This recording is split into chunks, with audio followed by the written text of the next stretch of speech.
नमस्कार दोस्तों, आज की मार्केट सेंटिमेंट वीडियो में आप सभी का बहुत बहुत स्वागत है। आगे बढ़ने से पहले मैं आपसे अनुरोध करूंगा कि आपकी स्क्रीन पे जो पॉइंट्स हैं उनको एक बार पढ़ लीजिए।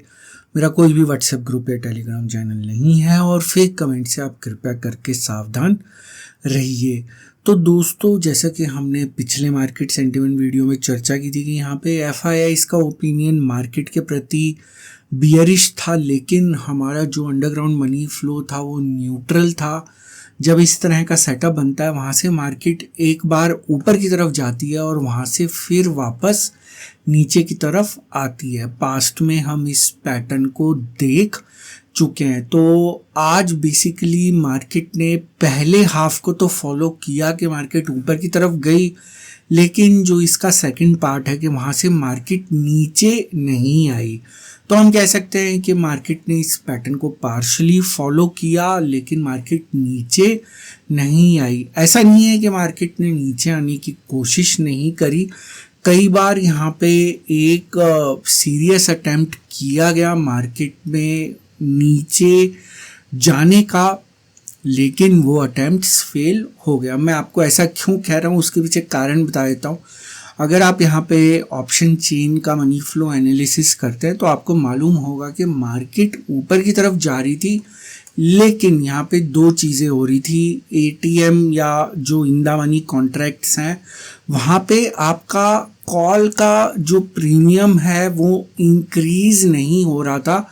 इनफैक्ट वहाँ पे हमें दिख रहा था कि कॉल राइटिंग की जा रही है और पुट का प्रीमियम जो डिक्रीज होना चाहिए था वो डिक्रीज नहीं हो रहा था। आइडियली जब मार्केट ऊपर जा रही है तो कॉल का प्रीमियम इंक्रीज होना चाहिए। यहाँ पे प्रीमियम का मतलब मैं डेल्टा की बात कर रहा हूँ, रेट ऑफ चेंज की, और पुट का प्रीमियम डिक्रीज होना चाहिए था। लेकिन यहाँ पे मार्केट जैसे ही ओपन हुई तो कॉल राइटिंग की पोजीशंस बननी शुरू हुई। यहाँ पे धीरे धीरे कॉल राइटिंग की पोजीशंस बन रही थी, लेकिन जब मार्केट 21,660 पे थी, लगभग 12:05 के आसपास, वहाँ पे हमारा जो मनी फ्लो है, इंट्राडे मनी फ्लो है, वो नेगेटिव हो गया।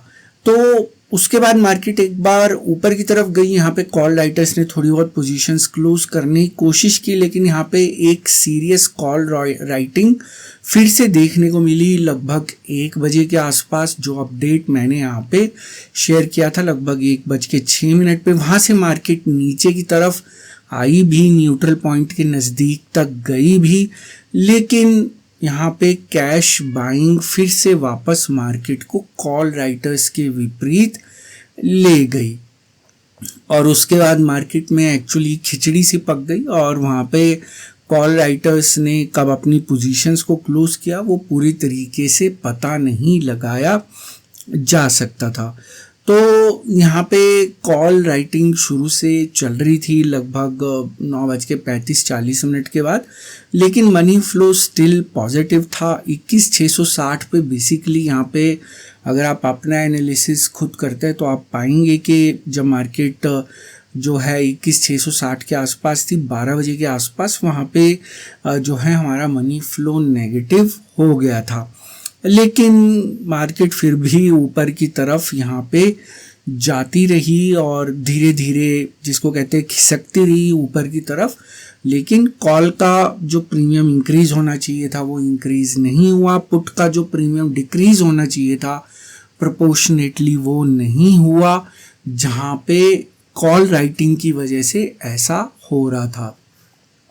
तो यही कुछ अपडेट्स मैंने शेयर किए थे। कैश का मनी फ्लो आज पॉजिटिव था। एफआईआईज़ ने कैश में आज सेलिंग नहीं करी, इवन दो यहाँ पे उनका टर्नओवर काफ़ी ज़्यादा हाई हमें देखने को मिला। डीआईआईज़ ने 3200 करोड़ के आसपास की बाइंग करी, तो कैश मार्केट को डोमिनेट कर रहा था। जैसा कि D2C रेशो में भी आप देख सकते हैं कि कैश मार्केट को कंट्रोल कर रहा था और जो कैश का मनी फ्लो था वो पॉजिटिव था। ऊपर ले जाने वाले स्टॉक्स में हैवीवेट्स में रिलायंस और HDFC बैंक थे। नीचे ले जाने वाले स्टॉक्स में बेसिकली आप IT के स्टॉक्स देख सकते हैं। तो ऑप्शंस का जो मनी फ्लो था वो आज पॉजिटिव था। मुझे ऐसा लगता है कि पोजीशंस हेजिंग के लिए बनाई गई हैं, जो शॉर्ट पोजीशंस एफआईआईज़ कैरी फॉरवर्ड कर रहे हैं।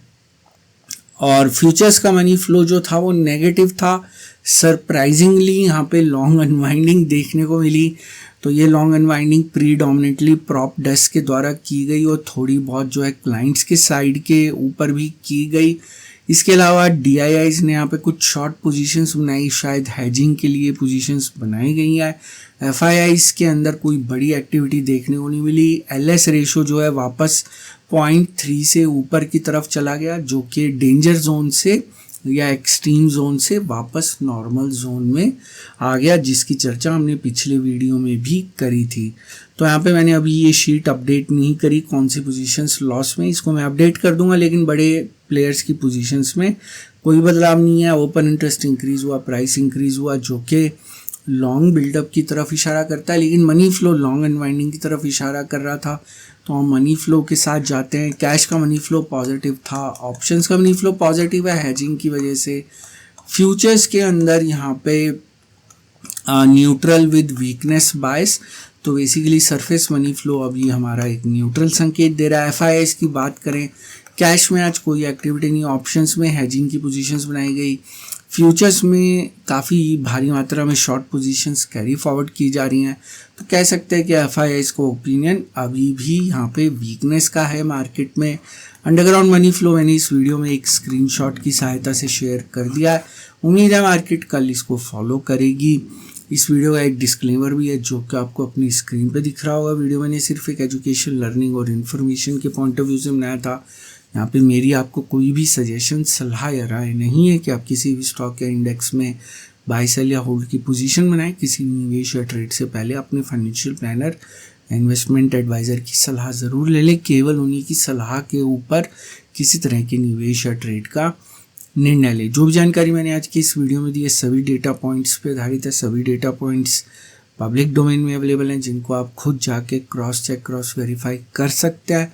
मेरे द्वारा दी गई जानकारी 100% गलत साबित हो सकती है, इसलिए मेरी दी गई किसी भी जानकारी के ऊपर किसी भी तरह का कोई भी निवेश या ट्रेड का निर्णय ना ले। तो दोस्तों, आज का मार्केट सेंटीमेंट वीडियो देखने के लिए बहुत बहुत शुक्रिया। कल फिर मिलेंगे मार्केट सेंटीमेंट के नए वीडियो में, एक नई जानकारी के साथ, एक नई सीख के साथ, एक नई लर्निंग के साथ। तब तक आप अपना ध्यान रखें।